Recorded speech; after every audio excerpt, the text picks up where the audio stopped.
por en medio del cielo a otro ángel que tenía el Evangelio eterno para predicarlo a los moradores de la tierra, a toda nación, tribu, lengua y pueblo.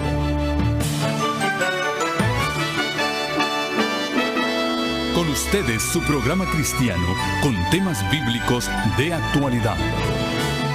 Un programa que trae al mundo la verdad presente. Este es el Evangelio eterno.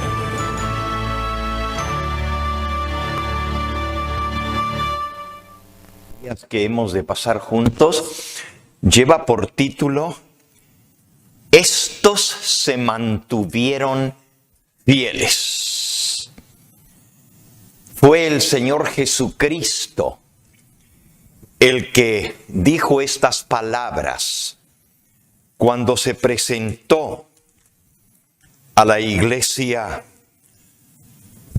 primitiva en Apocalipsis capítulo 2 y en el versículo 10. Apocalipsis capítulo 2 y versículo 10. No temas en nada lo que vas a padecer. He aquí, el diablo echará a algunos de vosotros en la cárcel, para que seáis probados, y tendréis tribulación por 10 días. Sé fiel hasta la muerte, y yo te daré la corona de la vida. Sí, ya desde la época del segundo siglo de la era cristiana, porque la iglesia de Éfeso, que es la primera, basa la muerte del apóstol Juan alrededor del año 100. Pero la iglesia de Esmirna, a quien Jesús le escribe estas palabras, es el segundo siglo de la era cristiana. Y le dice: no temas en nada lo que vas a padecer. Sé fiel hasta la muerte, y yo te daré la corona de la vida. Ya estaba profetizado que los seguidores del Señor, la iglesia que se mantenga fiel, iba a tener que sellar su lealtad a Dios con su propia sangre. Todos nosotros sabemos de esa terrible persecución que se desató contra el mundo cristiano de parte de los emperadores romanos. En realidad hubo 10 persecuciones en los primeros 3 siglos del cristianismo. 10 persecuciones generalizadas. Muchos cristianos sellaron su vida con su propia sangre. Un escritor del principios del tercer siglo, allá por el año 220 de la era cristiana, llamado Tertuliano, escribió que la sangre de los santos, de los fieles, era semilla, y donde caía un hijo de Dios en manos de la oposición y de la persecución, la semilla sembrada con la sangre, regada con la sangre de los mártires, hacía una cosecha grande para el reino de los cielos.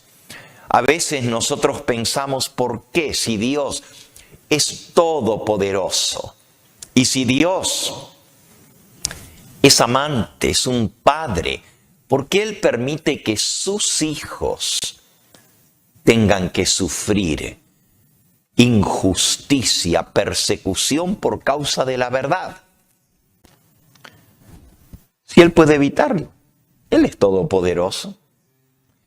Y si Él no lo evita, alguna razón, algún propósito, Él debe tener. Y es cierto, no hay nada que defienda más la verdad que nosotros creemos que el ver la lealtad de aquellos que la defienden y la viven. Dios no permitiría que ninguno de sus hijos perdiese la vida si no fuese porque a través de eso habría vida eterna para otros. En realidad, la historia del pueblo cristiano es una historia de sufrimiento. El fundador, el Mesías prometido, dijo estas palabras: si al tronco le hicieron lo que le hicieron, o le harán lo que le harán, ¿qué no harán con las ramas? Si Jesús tuvo que sufrir persecución en manos de su propio pueblo escogido, ¿pensamos nosotros que nos escaparemos? En el Evangelio de Juan, San Juan, en el capítulo 15, San Juan 15, dice, si el mundo, versículo 18, si el mundo os aborrece, sabed que a mí me han aborrecido antes que a vosotros. Si fuerais del mundo, el mundo amaría lo suyo. Pero porque no sois del mundo, antes yo os elegí del mundo, por eso el mundo os aborrece. Acordaos de la palabra que yo os he dicho, el siervo no es mayor que su señor. Si a mí me han perseguido, también a vosotros os perseguirán. Y todo esto, versículo 21, harán por causa de mi nombre, porque no conocen al que me ha enviado. Y en el versículo final del capítulo 15 dice, y vosotros daréis testimonio también. La palabra testimonio en el idioma en que se escribió el Nuevo Testamento, el griego koiné, testimonio se dice martireo, y de ahí viene la palabra martirio. Vosotros también daréis testimonio con vuestra propia vida, porque habéis estado conmigo desde el principio. Estas cosas, capítulo 16, versículo 1, os he hablado para que no tengáis tropiezo. Os expulsarán de las sinagogas, y aún viene la hora cuando cualquiera que os mate pensará que rinde servicio a Dios. No hay peor celo que el celo religioso, especialmente cuando piensan que lo están haciendo sirviéndole a Dios, quitándole la vida a otro ser humano. Harán esto, versículo 3, porque no conocen al Padre ni a mí me conocen. Mas os he dicho estas cosas para que cuando llegue la hora os acordéis que ya os lo había dicho. La religión cristiana es la religión de la cruz. Es la religión del sufrimiento, de la pasión y muerte de nuestro Señor. Y sus seguidores no iban a correr mejor suerte si a mí me aborrecieron, a vosotros os aborrecerán. Es más, cuando leemos la historia de la iglesia a lo largo de los siglos, profetizada en el libro de Apocalipsis, vemos que siempre la iglesia fue perseguida. Jesús, hablando del propósito por el cual Él vino a este mundo, dijo: yo para esto he venido, para esto he nacido y he venido a este mundo, para dar mi vida en rescate por el mundo. El propósito de Cristo, Él vino a morir. Lo sabía aún antes de venir. Las profecías que Él mismo había inspirado decían que le quitarían la vida al Mesías. Hasta la fecha se anunciaba. Y por eso, porque había una fecha establecida para la muerte del Mesías en el libro de Daniel, en el capítulo 9, la profecía de las 70 semanas que marcaba la fecha exacta en que el Mesías sería muerto. Muchas veces trataron de quitarle la vida, pero no pudieron. Y la Biblia dice, porque aún no había llegado su hora. También nosotros tenemos una hora señalada. El día y la hora, nadie lo sabe, pero sabemos que antes de que Jesús venga, sufriremos persecución. Es más, esa es la suerte que nos toca por escoger ser cristianos. En el conflicto de los siglos, en la página 52, dice así: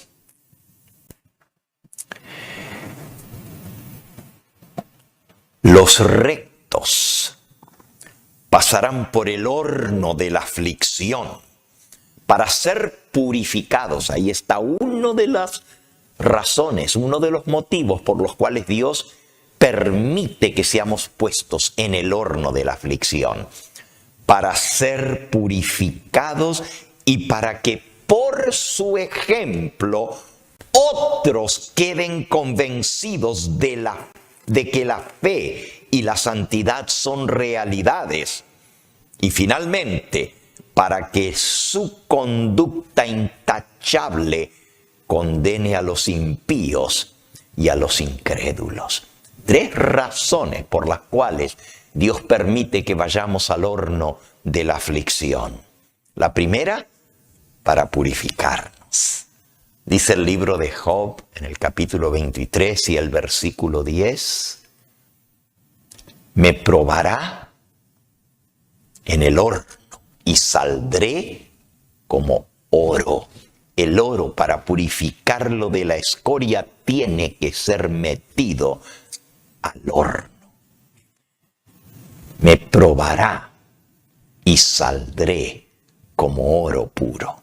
La segunda razón por la que Dios permite que su pueblo, su iglesia, sea echado en el horno, es para que por el ejemplo de ellos otros vean la importancia de la verdad. Otros digan, si esta gente está dispuesta a morir por lo que defienden, por lo que creen, pues debe ser algo muy grande e importante.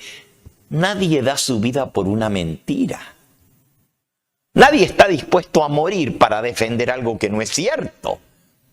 Y si el pueblo de Dios está dispuesto a ir aún hasta la misma muerte, es porque creen de verdad que lo que Dios dice es cierto. Y la tercera razón, dice aquí, para que su conducta intachable condene a los impíos y a los incrédulos. Esta última razón es un poquito dura. Pero si hubo hijos de Dios que no usaron ninguna excusa para serle infieles, que estuvieron dispuestos a ir hasta el final y derramar su sangre por defender la verdad. Entonces no hay excusa para ningún otro. La conducta intachable de aquellos que son puestos en el horno de fuego es para que su conducta perfecta en medio de la aflicción condene a los impíos, condene a los malvados que no quisieron recibir la verdad. Sigue diciendo el conflicto, la página 52. Dios permite que los malvados prosperen y manifiesten su enemistad contra Él y contra su pueblo, para que cuando hayan llenado la medida de su iniquidad, todos puedan ver la justicia y la misericordia de Dios en la completa destrucción de los malos. Es decir, el universo entero está viendo, y está viendo cómo esta gente se comporta contra Dios, contra Cristo, contra los seguidores del Señor, hasta que se llena la medida y claman: Señor, haz justicia. Y entonces Dios está justificado en actuar, haciendo justicia con la completa destrucción, dice aquí, de los impíos. Pronto llegará el día de la venganza del Señor, cuando todos los que hayan transgredido su ley y oprimido a su pueblo recibirán la justa recompensa de sus actos. Cuando todo acto de crueldad o de injusticia contra los fieles de Dios será castigado como si hubiera sido hecho directamente contra Cristo mismo. Así que Dios tiene un propósito. Por eso nuestra serie lleva por título: Estos se mantuvieron fieles. Y vamos a ver la historia del pueblo fiel de Dios y lo que le tocó sufrir. Jesús se los dijo: sé fiel hasta la muerte, y yo te daré la corona de la vida eterna. Y Él se presenta a su iglesia, la iglesia de Esmirna, que fue la que más fue perseguida antes de la persecución papal, diciendo: yo soy el que estuvo muerto y vivió. Es decir, yo ya sé por lo que tú vas a pasar, porque yo lo pasé primero. Y termino la cita. Dice: pero en todo esto hay un asunto aún de mayor importancia que el entender por qué Dios permite el sufrimiento de sus hijos. Esto sí debería llamar la atención de las iglesias hoy en día, de las iglesias de los fieles de Dios, del pueblo que espera su venida. El apóstol Pablo declara en 2 de Timoteo 3:12: todos los que quieren vivir piamente sufrirán ¿qué? Persecución. ¿Por qué entonces parece adormecida la persecución en nuestros días? ¿Por qué, si la iglesia de Dios siempre ha sido perseguida y los fieles se han ensañado contra ellos, por qué hoy en día no hay persecución contra nosotros? ¿Tenemos coronita? ¿Somos mejores nosotros que los que vivieron antes que nosotros?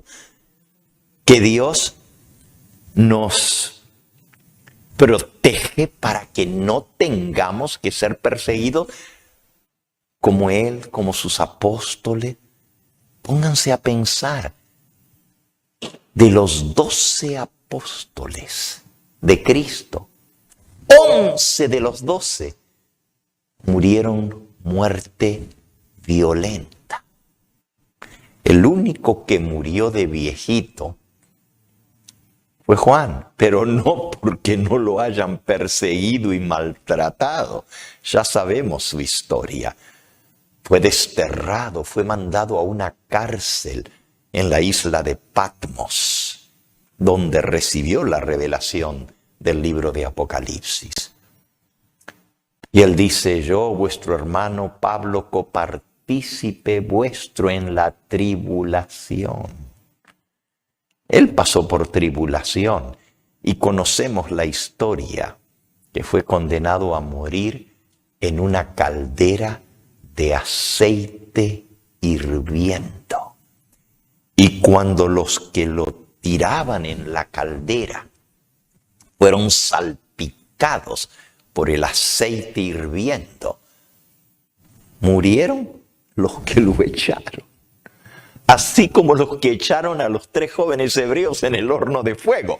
Ellos cayeron muertos y los 3 jóvenes valientes y fieles comenzaron a caminar en medio del fuego y lo único que se les quemó fue las cuerdas con que los habían atado. Pero también el Hijo de Dios dejó su trono al lado del Padre en el cielo y bajó y se metió en el horno de fuego con ellos. Esto es lo bonito, que nunca nos deja solos, ni aún en medio de la persecución y la tribulación. Entonces la pregunta es, y la hace la misma autora, la mensajera del Señor: ¿por qué entonces parece adormecida la persecución en nuestros días? ¿Por qué tú y yo no estamos siendo perseguidos? Y ella da la respuesta por inspiración de Dios. Dice así: el único motivo. No hay varias razones, hay una sola, por la cual en este momento aún no se ha desatado la persecución. El único motivo es que la iglesia se ha conformado a las reglas del mundo y por lo tanto no despierta oposición.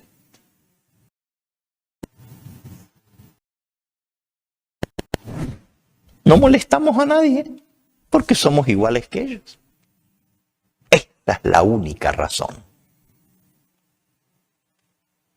La razón que hoy profesa el pueblo llamado cristiano no tiene el carácter puro y santo que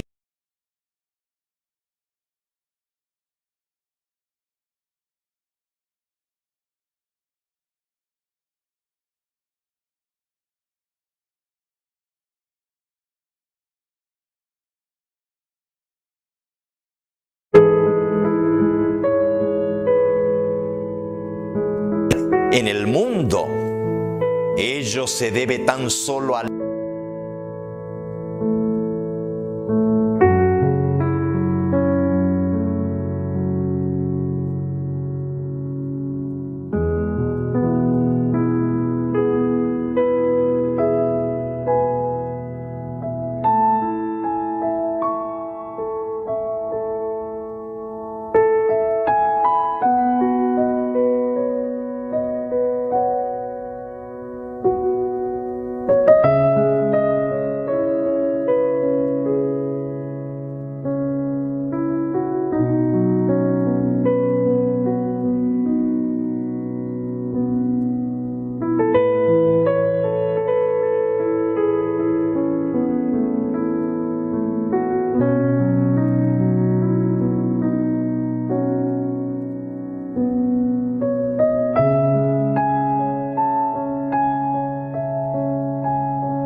Fieles portaantorchas.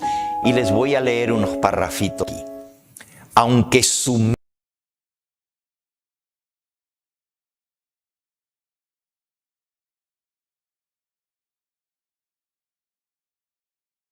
del largo periodo en todas las edades hubo testigos de Dios. Hombres y mujeres que conservaron su fe en Cristo como único mediador entre Dios y los hombres, que reconocían la Biblia como única regla de su vida y santificaban el verdadero día de reposo, el sábado. Hay gente que dice, pero eso del sábado nomás los adventistas. A lo largo de la historia siempre se ha guardado el domingo. Siempre, en todas las épocas, Dios ha tenido testigos que defendieron la verdad y guardaron el santo sábado. Se les marcaba como a herejes. Los móviles que los inspiraban eran impugnados, su carácter era difamado y sus escritos prohibidos, adulterados o mutilados. Nunca sabrá la posteridad cuánto debe el mundo a esos que se mantuvieron fieles. Permanecieron firmes y de siglo en siglo conservaron pura su fe como herencia sagrada para las generaciones futuras. La historia del verdadero pueblo de Dios durante los siglos de oscuridad que siguieron a la supremacía de Roma está escrita en el cielo, aunque ocupa escaso lugar en las crónicas de la humanidad. Muy poco se habla de los así llamados herejes.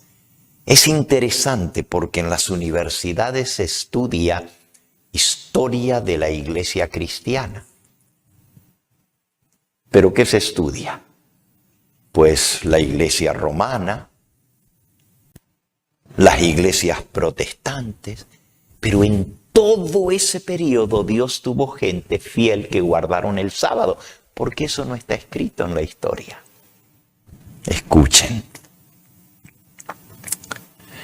Pocas son las huellas de la existencia de esos fieles.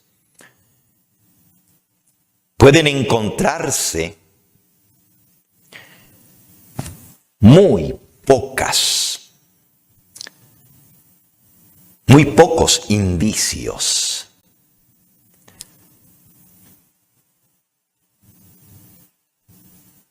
De su existencia. Solamente tenemos el relato, dice la mensajera del Señor, y sabemos de ellos por las acusaciones de sus perseguidores. Porque la historia de ellos nadie la escribió, eran herejes. pero de los que los acusaban sí sabemos. La política de Roma consistió en hacer desaparecer toda huella de oposición a sus doctrinas y decretos. Cualquiera que se levantaba contra la doctrina romana o los decretos papales, lo borraban del mapa. Roma trató de destruir todo lo que consideraba herético, ya sea se tratase de personas o de sus escritos. Las simples expresiones de duda u objeciones acerca de la autoridad de los dogmas papales bastaba para quitarle la vida al rico o al pobre, al poderoso o al humilde. Igualmente, Roma se esforzó en destruir todo lo que denunciase su crueldad contra los disidentes. No solamente los mataba, pero luego borraba el rastro para que nadie se diera cuenta de cómo los maltrataron. Los concilios papales decretaron que los libros o escritos que hablasen sobre los herejes o sobre lo que ellos creían fuesen quemados, que no quedara un vestigio. Antes de la invención de la imprenta, eran pocos los libros, ya que había que copiarlos a mano, y su forma no se prestaba para conservarlos. De modo que los romanistas encontraron pocos obstáculos para llevar a cabo sus propósitos.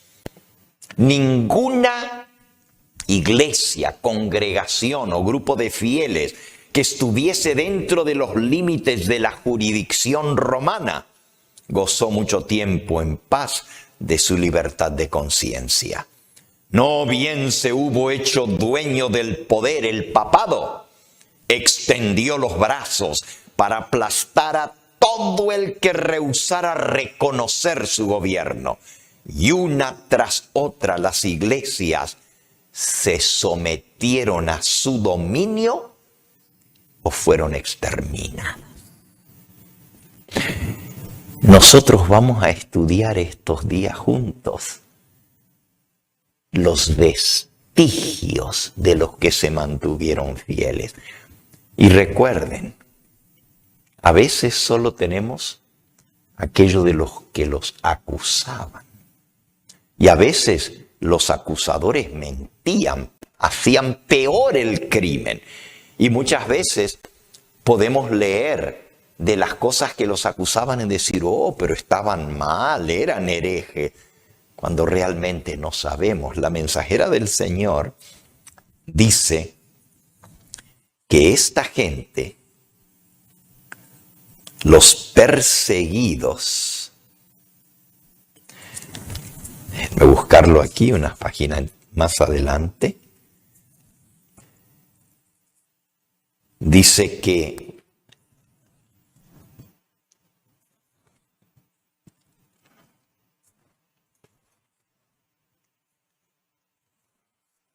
los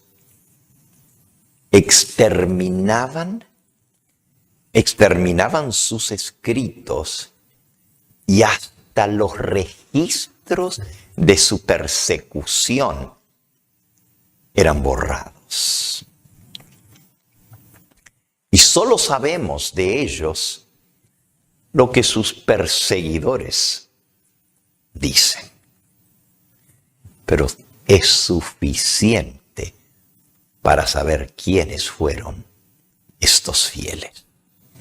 Voy a ir ahora a mostrarles lo que la Biblia dice sobre la verdadera iglesia de Cristo. Y no es la iglesia de los templos magníficos y las catedrales. No es la iglesia de los ricos y poderosos. Son los perseguidos. Son los así llamados cismáticos, herejes, separatistas. Esa es la verdadera iglesia de Cristo. Y no debe sorprendernos, porque a Jesús lo acusaron de lo mismo, que no estaba con los dirigentes. ¿Cuál de los hombres importantes ha seguido su evangelio? Pablo dice, no son muchos los sabios entre nosotros, ni los encumbrados, sino más bien lo pobre, lo despreciable, lo vil del mundo es lo que Dios ha escogido para defender su verdad. Entonces no debemos sorprendernos y la profecía es muy clara. Vamos a leerla en Apocalipsis capítulo 12. Por eso el tema de esta hora, del día de hoy, lleva por título La mujer perseguida por la serpiente. Todo el capítulo 12 de Apocalipsis es la historia de esta mujer. Y la mujer representa a la iglesia. En el libro de Apocalipsis se habla de dos mujeres. La mujer pura, la mujer fiel a su marido, la mujer vestida de luz, vestida del sol, parada sobre la luna, las sagradas escrituras con una corona de 12 estrellas, los 12 apóstoles. Pero esa iglesia es la perseguida.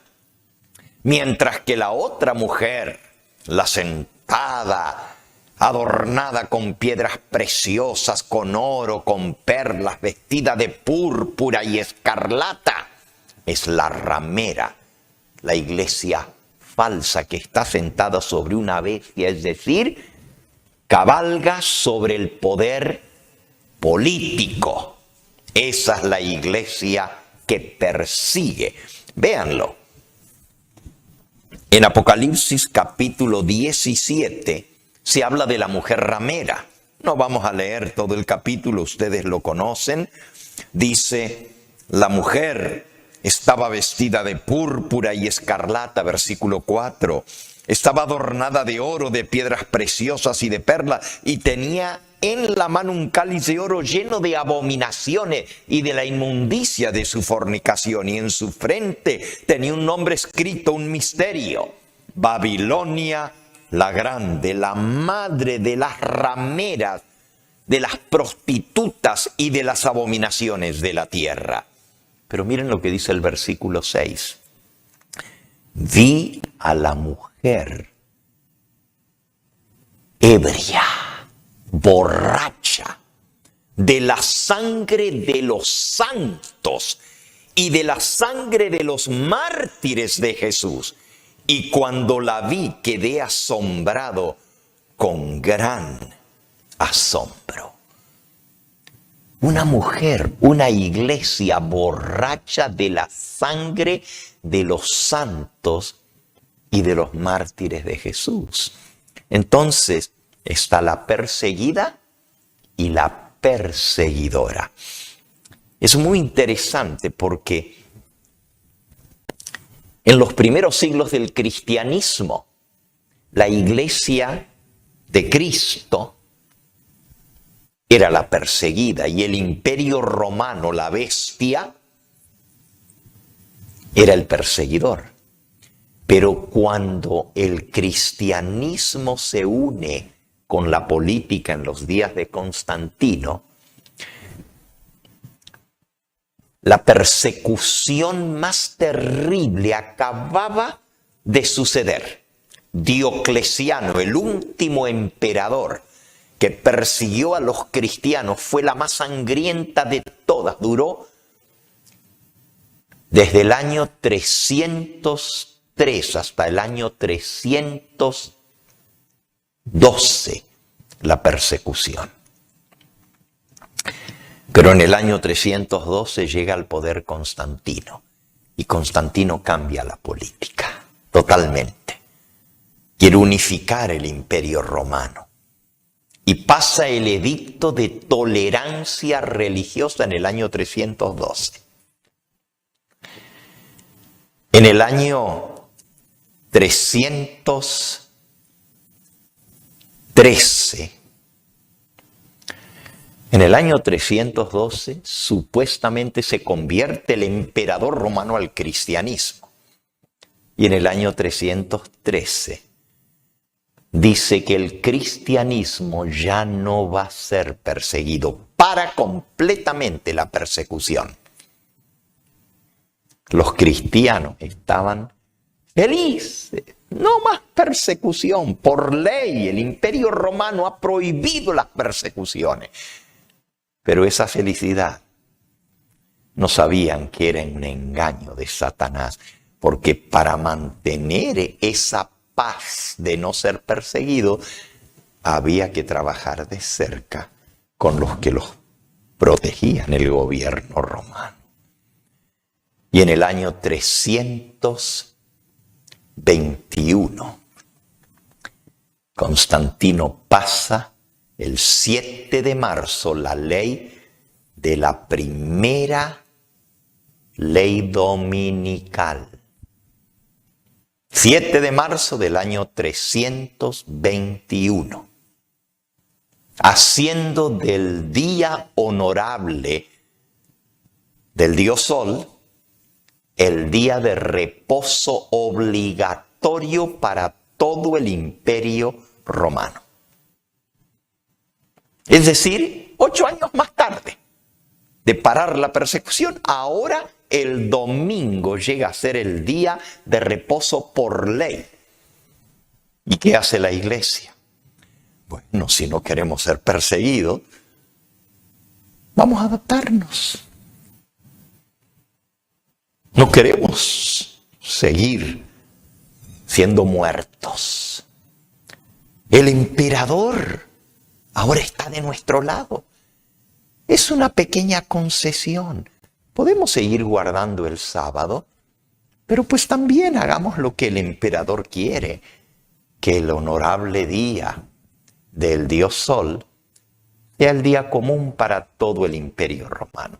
Vean, les voy a compartir algunos documentos de los primeros siglos del cristianismo que les van a convencer a ustedes de cómo fue el cambio gradual del sábado al domingo.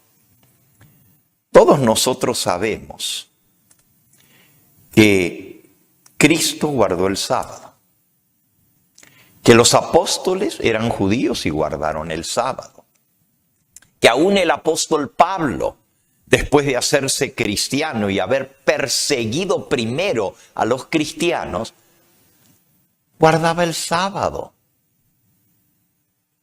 Cuando fue a predicar,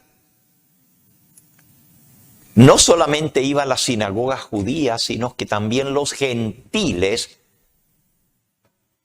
guardaban el sábado, y eso está registrado en el Nuevo Testamento. Pero entonces, miren lo que sucedió. Me voy a centrar un poquito en este tema de la fidelidad sobre el día de reposo.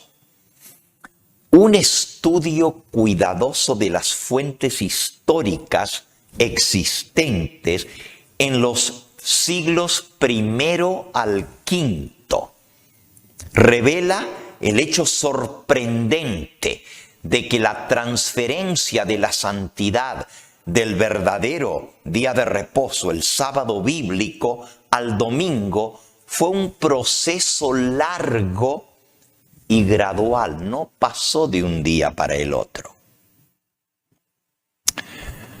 Hasta el segundo siglo, dice el doctor Kenneth Strand, profesor de historia de la Iglesia cristiana, hasta el segundo siglo no hay una sola evidencia concreta de una celebración cristiana semanal en domingo. En ninguna parte no hay un documento que muestre que la Iglesia cristiana estaba guardando el domingo. Hasta el segundo siglo. Las primeras referencias específicas durante el segundo siglo vienen de zonas de Alejandría y Roma, que estaban reuniéndose en domingo, pero la misma documentación histórica demuestra que el resto del mundo seguía guardando el sábado. Vean qué interesante. Se los voy a leer. El historiador de la iglesia cristiana, el primer historiador antes de Eusebio, que vivió en el V siglo, Sócrates Escolástico, menciona, y él es del III siglo, escritor de la iglesia, historiador de la iglesia cristiana. Sócrates Escolásticus ofrece una opinión muy significativa. Él dice lo siguiente: casi todas las iglesias en todo el mundo celebran los misterios sagrados el sábado de cada semana. Sin embargo, los cristianos de Alejandría y Roma, dos ciudades, Alejandría en Egipto y Roma en Italia, de acuerdo con alguna tradición antigua, han cesado de reunirse los sábados en asambleas religiosas. Historia eclesiástica de Sócrates Escolástico. La gente de Constantinopla y casi todos los demás lugares en el mundo entero se reúnen en sábado, pero por alguna razón de tradición, las iglesias cristianas de Roma y Alejandría se reúnen el primer día de la semana. Esta documentación de Sócrates Escolástico realmente se usa para mostrar que ya allá tan temprano en Roma y en Alejandría se estaba guardando el domingo. Antes de Constantino, ojo, antes del emperador Constantino, ya se estaba guardando el domingo. Pero la misma evidencia histórica demuestra que en el mundo entero se seguía guardando ¿qué día? El sábado. O sea, el mismo documento que se usa para mostrar que el domingo tuvo su origen aún antes de Constantino es el libro de historia eclesiástica de Sócrates, que dice que todas las iglesias del mundo entero se reunían el sábado.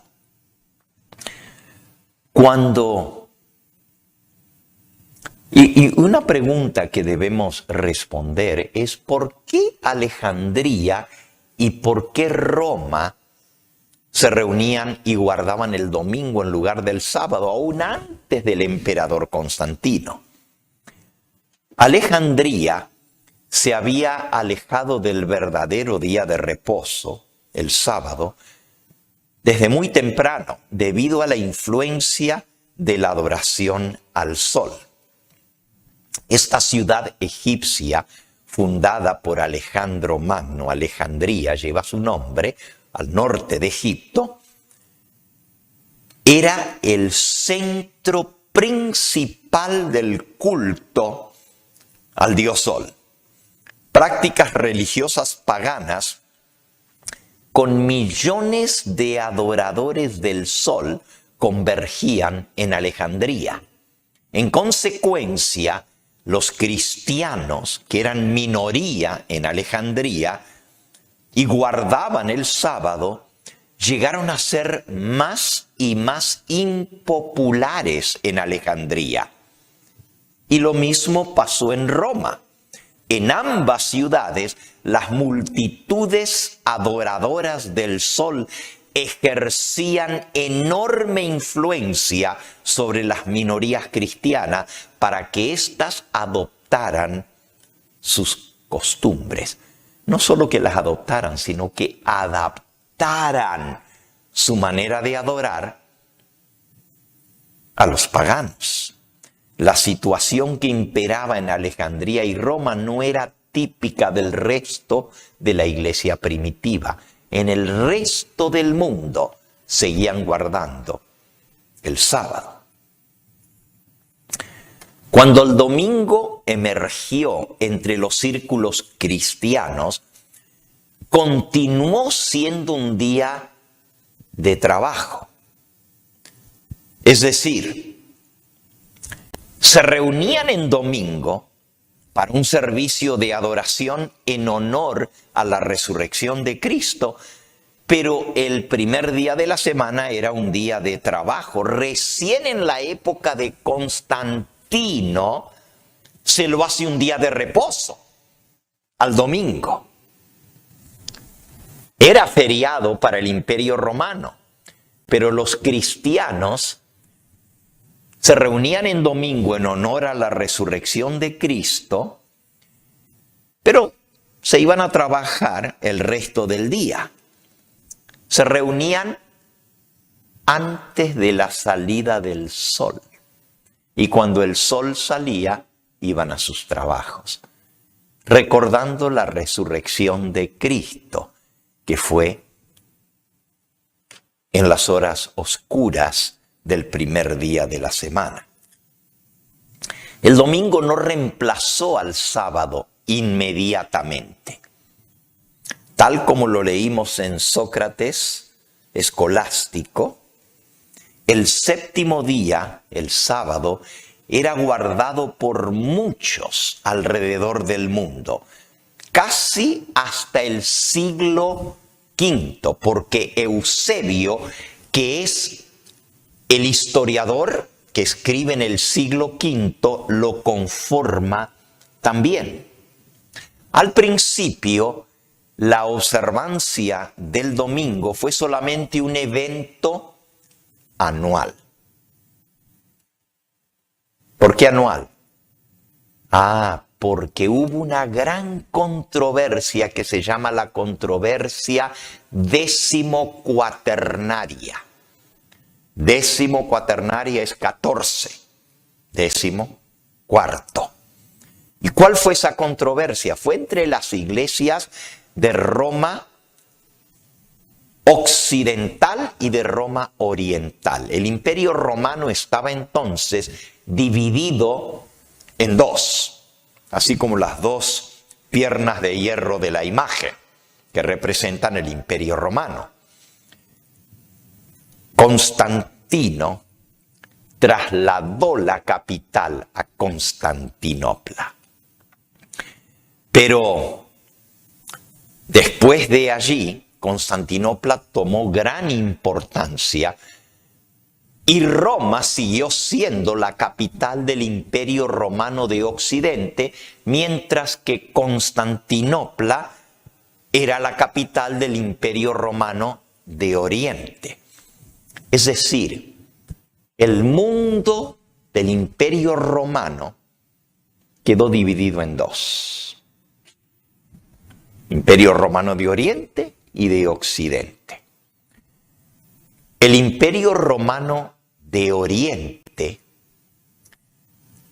declaró, y estoy hablando ahora porque ya para esta época el Imperio Romano se ha hecho cristiano.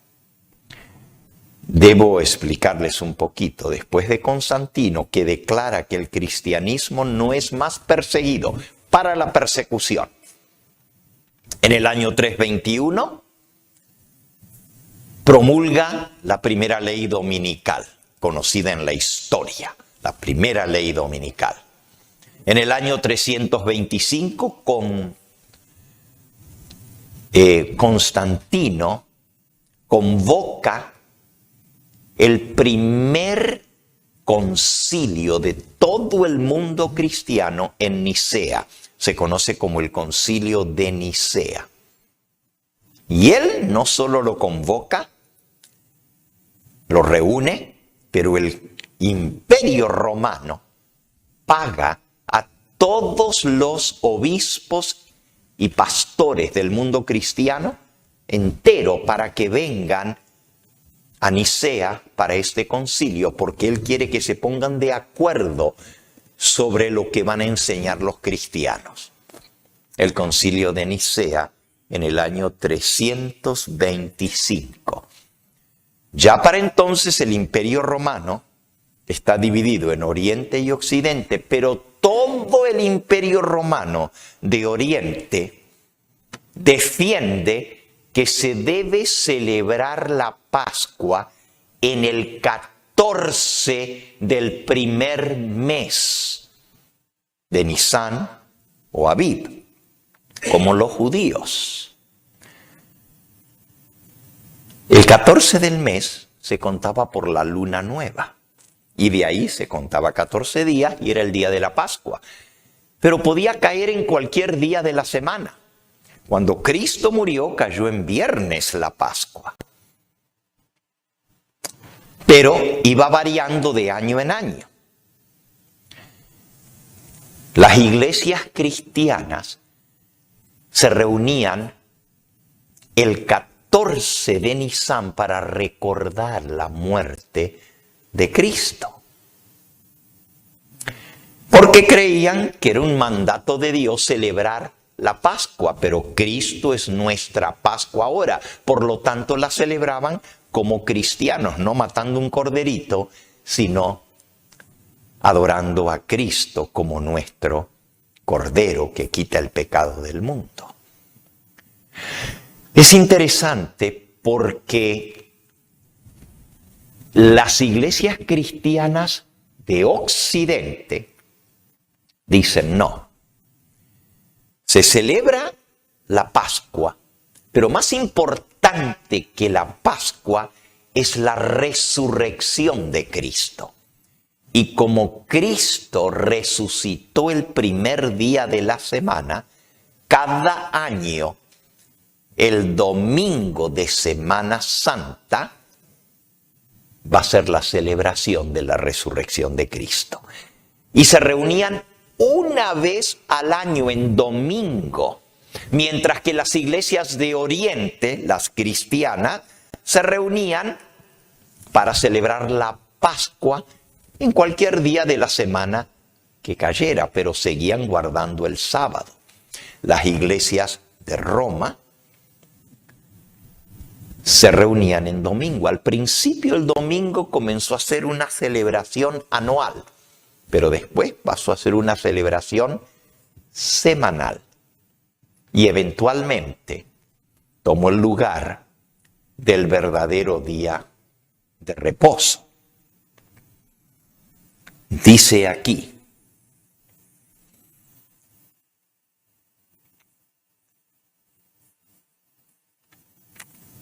y ahora les voy a leer algunos otros documentos sobre el sábado en los primeros siglos del cristianismo. El historiador judío Josefo, que escribe en el siglo I, él fue el que escribió el libro o los libros Las guerras de los judíos y cuenta la destrucción de Jerusalén. Es un libro de historia, 2 volúmenes que todavía se publica y ha sido traducido a muchos idiomas, incluso está traducido al español, al inglés y otros idiomas. Este historiador judío, Josefo, que vivía en Roma, pero se trasladó como reportero a Jerusalén y fue el que describe la caída de Jerusalén en manos del general Tito. Escribe lo siguiente en el volumen 4, el número 7 y en la página 100. Dice, no hay ninguna ciudad de los griegos o de los bárbaros es decir, los que no son romanos, bárbaro quiere decir extranjeros, o cualquier nación que exista en el mundo a la cual la costumbre de descansar en el día séptimo de la semana no le haya llegado. El mundo entero sabe del sábado. Eso escribe Josefo. Claro, él es judío y está hablando del sábado judío, pero está diciendo que en el mundo entero todos han tenido la información del séptimo día de la semana. Ahora, del historiador Eusebio, Historia Eclesiástica, volumen 3, capítulo 8, dice así: la descendencia espiritual de Abraham, después de explicar que el sábado fue guardado por todos los judíos a lo largo de los siglos, Eusebio dice: la descendencia espiritual de Abraham huyó a Pella, al otro lado del Jordán, cuando la ciudad de Jerusalén fue sitiada, y halló un lugar seguro de refugio, donde podía servir a su Señor y seguir guardando el sábado. Eusebio, historiador, dice que los cristianos, cuando Jerusalén fue destruida, huyeron a Pella, al otro lado del Jordán, y allí encontraron un lugar seguro donde podían adorar a Dios y seguir guardando el sábado. No está hablando de los judíos, ahora está hablando de los cristianos alrededor del año 70 de la era cristiana. Bueno, no debería sorprendernos, porque Jesús mismo en Mateo, en el capítulo 24, Mateo 24, dice en el versículo 15: cuando veáis en el lugar santo la abominación desoladora de que habló el profeta Daniel, el que le entienda, entonces los que estén en Judea huyan a los montes. El que esté en la azotea no descienda para tomar algo de su casa. El que esté en el campo no vuelva atrás para tomar su capa. Mas ay de las que están encintas y de las que críen en aquellos días. Orad pues que vuestra huida no sea en invierno ni en sábado. Jesús, cuando dio el sermón profético que tuvo su primer cumplimiento en la destrucción de Jerusalén y tendrá el cumplimiento final justo antes de la venida del Señor Jesús, Él dice: orad para que vuestra huida no sea en invierno ni en sábado. Es decir, Jesús no sabía nada de que se iba a cambiar el sábado por el domingo en honor a su resurrección. Él dijo: orad que vuestra huida no sea en sábado. Entonces no nos sorprende que la iglesia cristiana, que tuvo que huir de Jerusalén y fueron a Pella, al otro lado del Jordán, seguían guardando el sábado. Los cristianos del primer siglo siguieron guardando el sábado. Y no solo los cristianos judíos. En el Nuevo Testamento, en el libro de Hechos de los Apóstoles, que es la primera historia de la iglesia.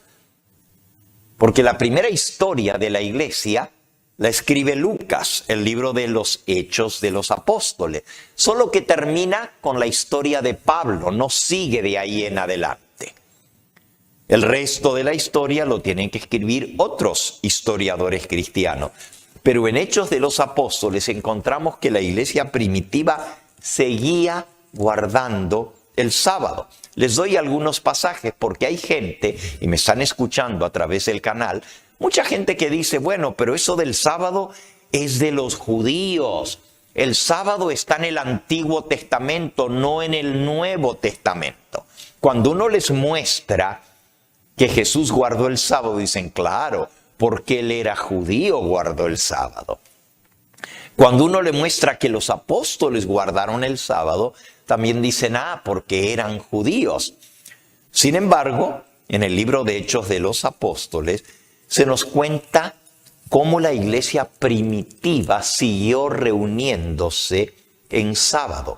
Solamente les voy a dar un pasaje, pero es muy significativo. En el libro de Hechos de los Apóstoles, encontramos nosotros en el capítulo 13 que Pablo o Saulo y Bernabé salen en su primer viaje misionero y van a predicar en Seleucida y luego a Chipre, y de ahí a Salamina, que es una ciudad de Chipre. Y luego llegan a Antioquía de Pisidia, una ciudad importante, capital de la provincia romana de Pisidia. Y cuenta aquí cómo fueron a la sinagoga de los judíos y les dieron la oportunidad de predicar. Y Pablo se levantó y predicó. Dice en el versículo 14, ellos, pasando de Perge, llegaron a Antioquía de Pisidia y entraron en la sinagoga un día de sábado y se sentaron. Y después de la lectura de la ley y de los profetas, los principales de la sinagoga mandaron a decirles: varones hermanos, si tenéis alguna palabra de exhortación para el pueblo, hablad. Entonces Pablo, levantándose, hecha señal de silencio con la mano, dijo: varones israelitas y los que teméis a Dios, y les comienza a dar ese sermón que está registrado en Hechos 13. El sermón es predicando a Jesús como el verdadero Mesías. Y termina en su llamado del sermón diciendo: mirad, oh menospreciadores, y asombraos y desapareced, porque yo hago una obra en vuestros días, obra que no creeréis si alguien os la contare. Versículo 42. Cuando salieron ellos de la sinagoga de los judíos, los gentiles les rogaron que el siguiente sábado les hablasen de estas cosas. ¿Quiénes les pidieron que al sábado siguiente les predicasen otra vez? Pero los gentiles no son judíos, no guardan el sábado. En el Imperio Romano, y este es capital del imperio de la provincia de Pisidia, del Imperio Romano, el día que adoraban al Dios Sol era el primer día de la semana, el domingo. Y si los cristianos hubieran estado celebrando el domingo en honor de la resurrección de Cristo, Pablo les hubiera dicho a los gentiles, porque los gentiles no se les permitía entrar en la sinagoga de los judíos, pero se reunió la gente y desde afuera estaban escuchando y les dijeron: el próximo sábado háblennos a nosotros de esto. Pablo les podría haber dicho: no necesitamos esperar hasta la semana que viene. Mañana que ustedes no trabajan, que es feriado, nos podemos reunir y les predico mañana, domingo. Pero miren lo que dice, versículo 44. El siguiente sábado se juntó casi toda la ciudad para oír la palabra de Dios. Pero viendo los judíos la muchedumbre, se llenaron de celos y rebatían lo que Pablo decía, contradiciendo y blasfemando. Entonces Pablo y Bernabé, hablando con denuedo, dijeron: a vosotros a la verdad era necesario que se os hablase primero la palabra de Dios. Mas puesto que la desecháis y no os juzgáis dignos de la vida eterna, he aquí que nos volvemos a los gentiles. Primero fuimos con ustedes, el pueblo escogido de Dios. Les presentamos, pero como ustedes rechazan esto, Y rechazar la palabra de Dios es rechazar la vida eterna. No quieren ser salvos. Y como ustedes no quieren, nos volvemos a los gentiles. Y el próximo sábado, el siguiente sábado, se juntó casi toda la ciudad para oír la palabra de Dios. Es decir, el apóstol Pablo les predicó a los gentiles en sábado. No sabían nada ellos del domingo. Seguían guardando ¿qué día? El sábado. Y eso está en la Escritura.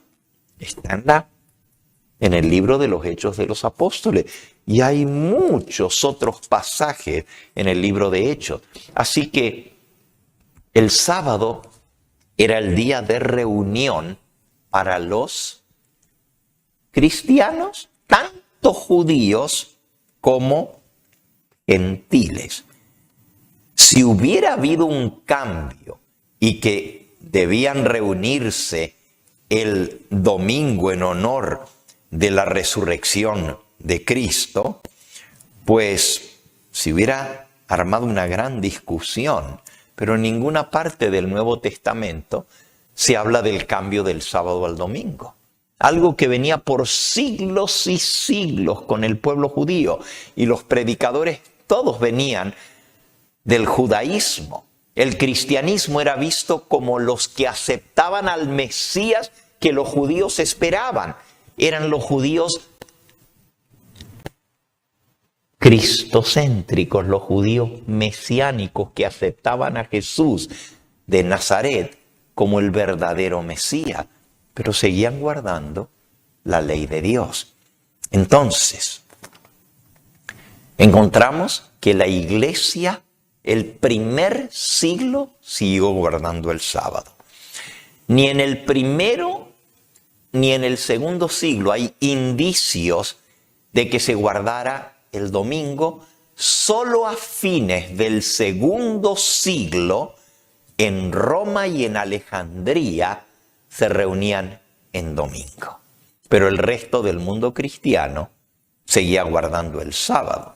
Ahora les doy algunos documentos, les menciono algunos documentos históricos, y mañana vamos a ver los siglos subsiguientes, pero vamos a entrar a cuando la iglesia cristiana, que primero fue perseguida, ahora se une con la política y en lugar de ser la iglesia perseguida, se transforma en la iglesia perseguidora. Y comenzaremos a ver algunas de las historias más tremendamente increíbles de cómo aquellos que se mantuvieron leales a Dios guardando el sábado comenzaron a ser perseguidos por la mujer que se emborrachó de la sangre de los santos y de los mártires del Señor. Pero en el segundo siglo, recuerden, todavía no estaba la unión de la política con la religión. Esto es antes de Constantino. Constantino viene a principios del cuarto siglo, es decir, en el año 312 se convierte, en el 313 da la ley de tolerancia religiosa, haciendo del cristianismo una religión aceptable que ya no va a ser perseguida. En el 321 da la primera ley dominical, en el 325 el concilio de Nicea, y la iglesia cristiana en el año 358, en el concilio de Laodicea, pasa la ley diciendo, vamos a unirnos en celebrar la resurrección de Cristo el domingo. Eso lo veremos mañana. Pero ahora del siglo II, antes de Constantino.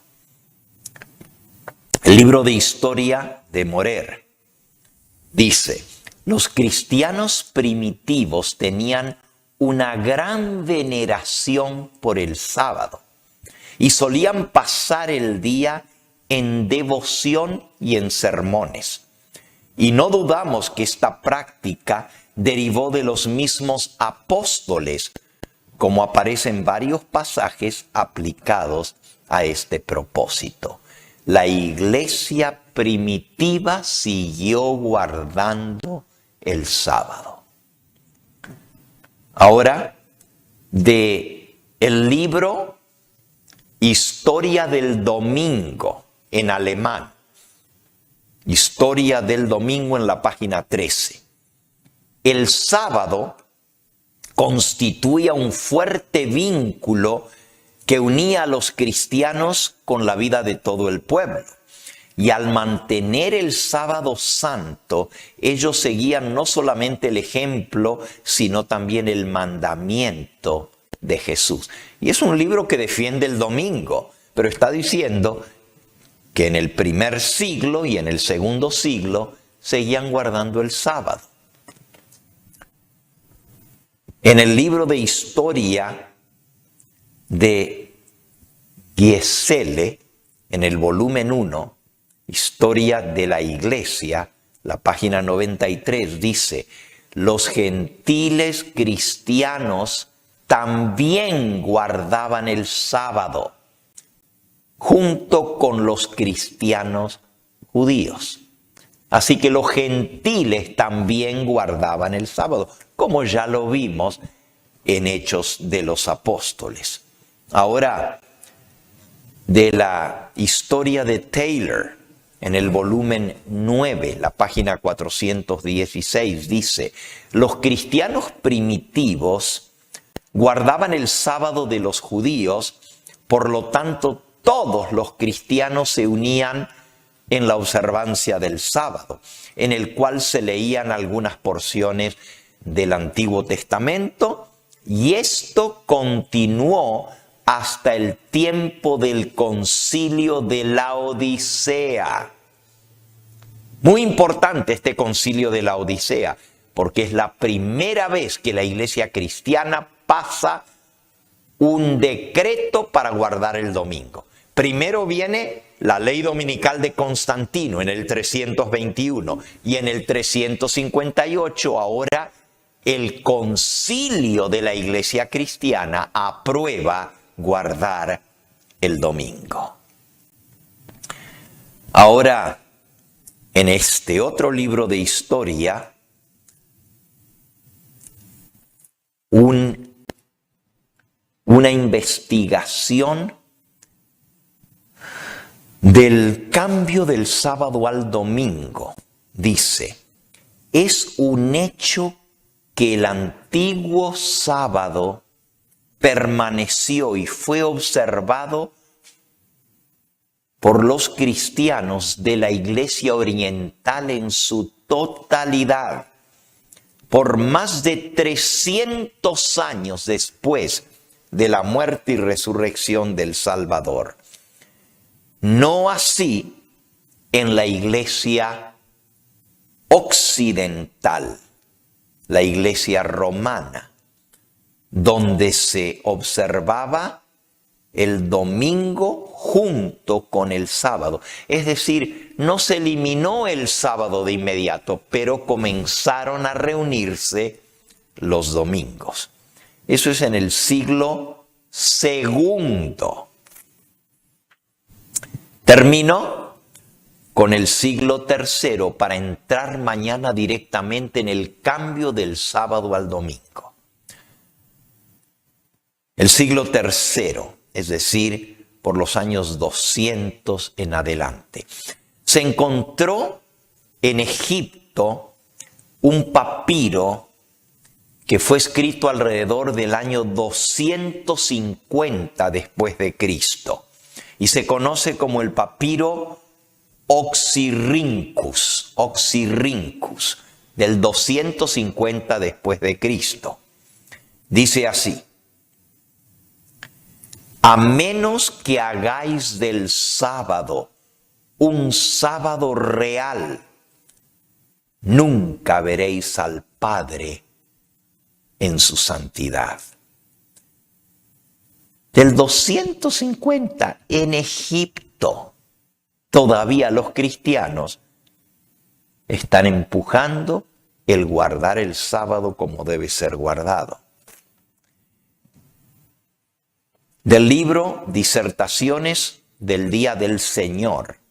Dice, el séptimo día, el sábado, fue celebrado solemnemente por Cristo, los apóstoles y los cristianos primitivos hasta el concilio de la Odisea, que en un sentido abolió la observancia del sábado y puso en su lugar el domingo. Concilio de la Odisea. Esta otra cita es muy interesante porque está escrita por un autor oriental, Mingana, y se llama Cómo el cristianismo se esparció por el Oriente. En el volumen 10, es un libro de historia también, en la página 480 dice, tan temprano como en el 225 después de Cristo, ya existían grandes regiones geográficas, obispados de la Iglesia Oriental que guardaban el sábado, desde Palestina hasta la India. Es decir, toda la Iglesia Oriental, estamos hablando del territorio más grande que Europa, 3 veces más grande que Europa, todas las iglesias cristianas, desde Palestina hasta la India, guardaban el sábado. Ahora, algo muy interesante de la India, y viene del 220 después de Cristo. La dinastía Yishan del norte de la India llamó a un famoso concilio de sacerdotes budistas en Valsalla para traer uniformidad entre los monjes budistas sobre la observancia de su sábado semanal. Algunos monjes habían quedado tan impresionados con la predicación cristiana y con los libros de la Biblia, tanto Antiguo como Nuevo Testamento, que habían comenzado a guardar el santo sábado en la India, los budistas. Controversia budista sobre el sábado. Imagínense, 220 años después de Cristo, en la India los cristianos están predicando el Evangelio y están enseñando a guardar el sábado e influencian a los monjes budistas. Mañana entraremos ya directamente con el concilio de la Odisea.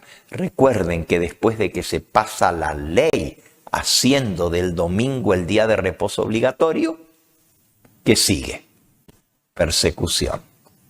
Comienzan los mártires del sábado. Bien, hemos visto hoy y vamos a terminar nuestro último pasaje de Apocalipsis 12. La mujer perseguida. Dice Apocalipsis 12.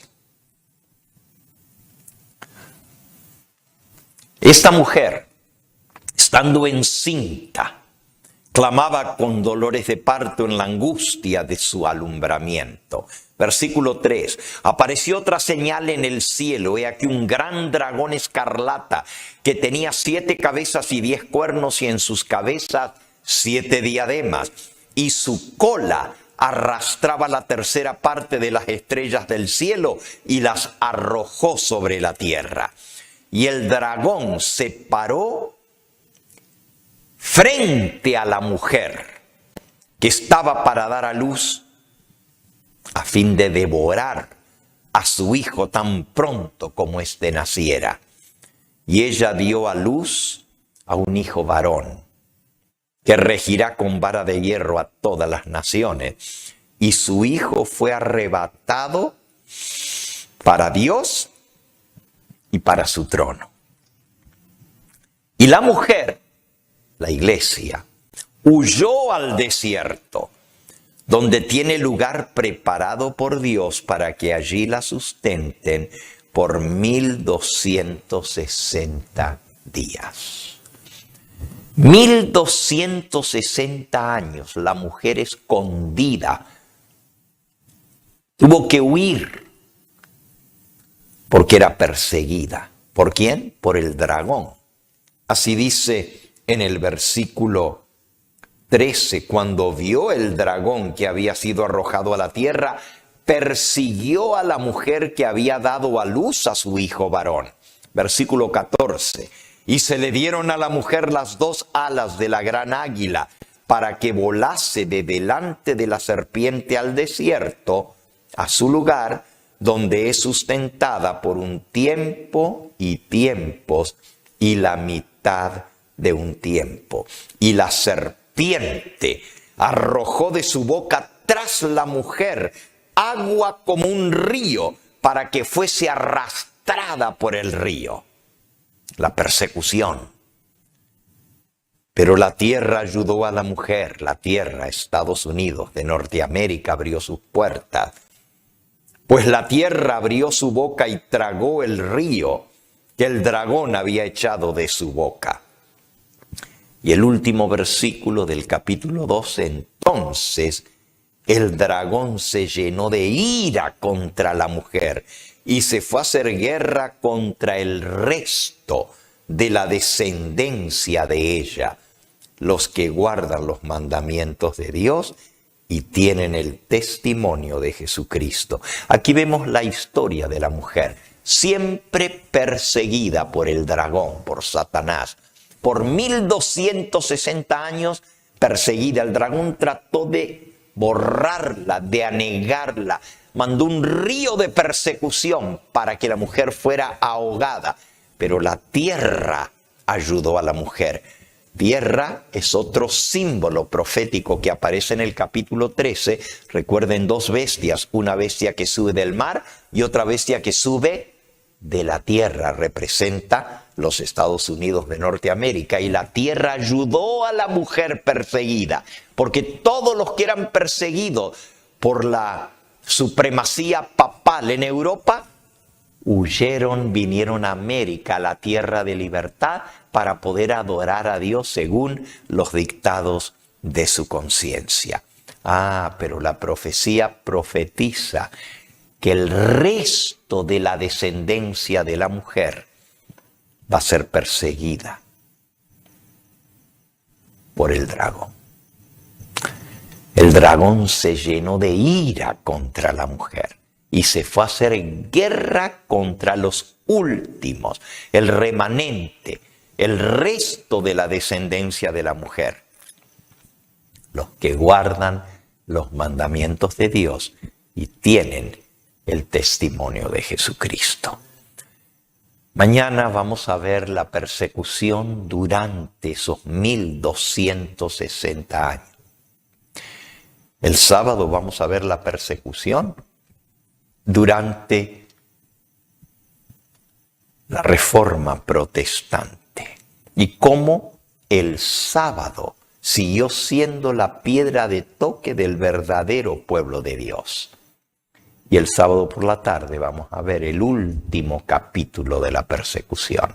El dragón persiguiendo a la mujer en el tiempo final, al remanente de la mujer. Vamos a ponernos en pie, vamos a cantar nuestro himno final y luego orar para que el Señor nos lleve con bien y mañana poder regresar nuevamente. ¿Cuál es nuestro himno?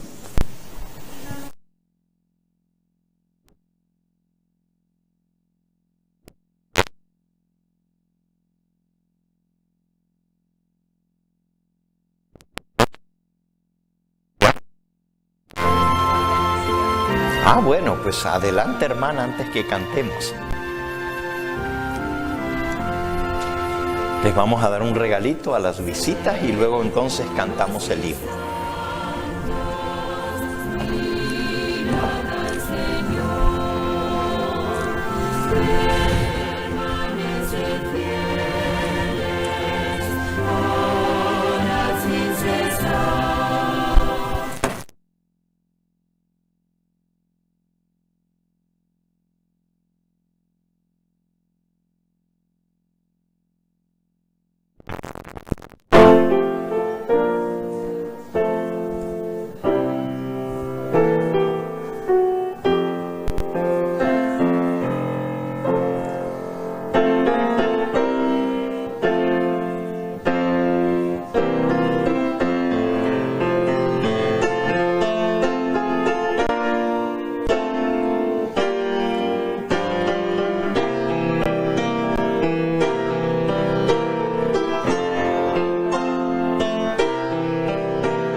puros y santos,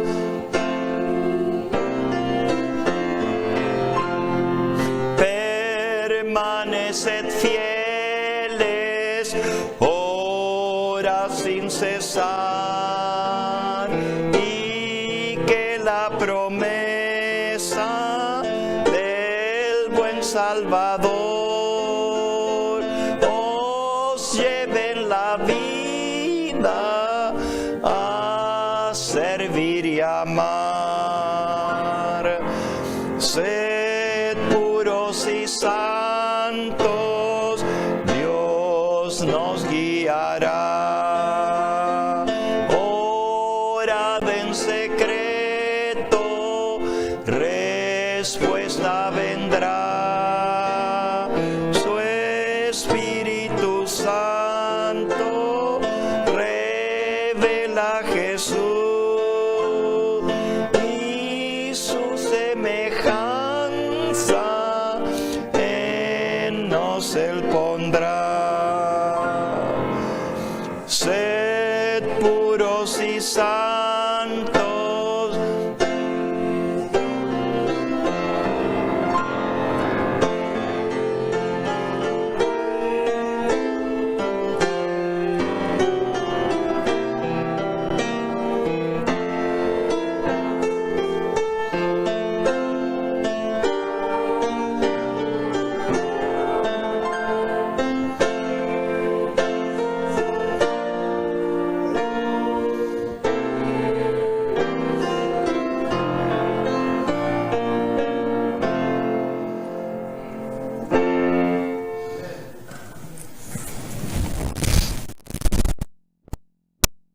vamos a postrarnos de rodillas para pedir la bendición de nuestro Dios.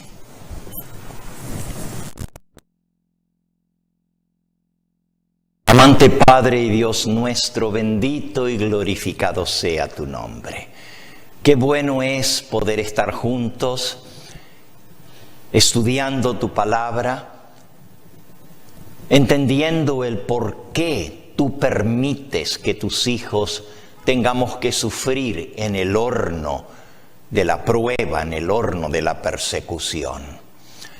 Pero también nos preocupa el hecho de que hoy no haya persecución en este momento. Sabemos que viene la tribulación, pero hemos aprendido que la razón por la cual en este momento no hay persecución contra el verdadero pueblo de Dios es porque hemos transigido con el mundo, porque la religión pura y santa de Cristo y los apóstoles no se sigue como era al principio, y nos parecemos más a ellos, y por eso no causamos división. Sabemos, Señor, que si nos consagramos a ti, vivimos esa vida que tú esperas y anhelas que vivamos, nuevamente seremos perseguidos, porque todo el que quiera vivir piamente padecerá persecución. Hemos visto cómo tus hijos se mantuvieron fieles guardando tu santa ley, guardando el santo sábado en los primeros siglos de la era cristiana, y cómo finalmente la apostasía entró en la iglesia y gradualmente el sábado bendecido y santificado por ti fue cambiado y se puso en su lugar un sábado falso, un día de reposo pagano, el día del culto al Dios Sol. Oh Señor, sabemos también nosotros que en este tiempo final otra vez el sábado llegará a ser la piedra de toque, el punto focal de la persecución. Te pedimos que al aprender de la historia de estos hijos tuyos que se mantuvieron fieles, nos dé valor y fuerza para mantenernos fieles hasta el fin. Tal como tú dices, sé fiel hasta la muerte y yo te daré la corona de la vida. Despídenos con tu bendición. Bendice a nuestras visitas que hoy nos acompañan. Bendice a los hermanos y hermanas y amigos que nos ven a través de los medios de comunicación. Y también te pedimos que nos traigas el día de mañana para seguir aprendiendo de tu palabra. Lo rogamos en el nombre de Cristo Jesús, nuestro bendito Salvador. Amén. Me voy a despedir de la audiencia ahora en televisión.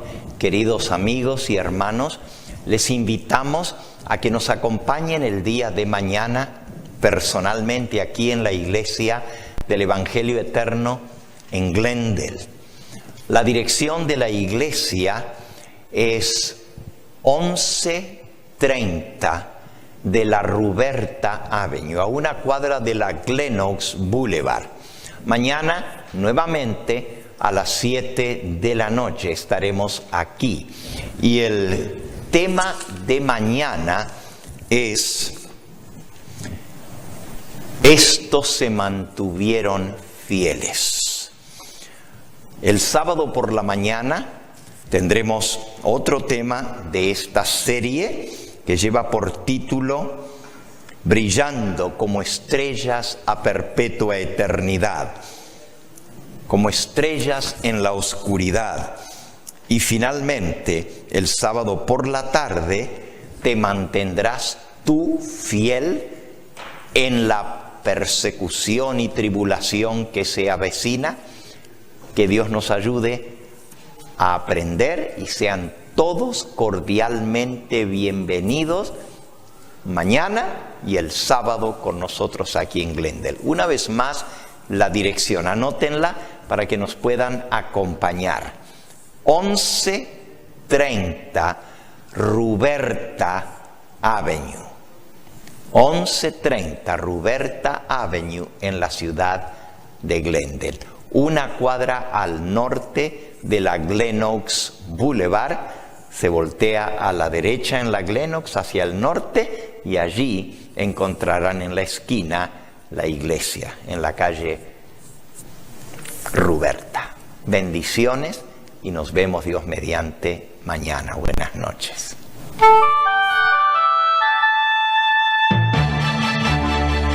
Este fue el Evangelio Eterno, su programa cristiano de actualidad bíblica, trayendo al mundo la verdad presente.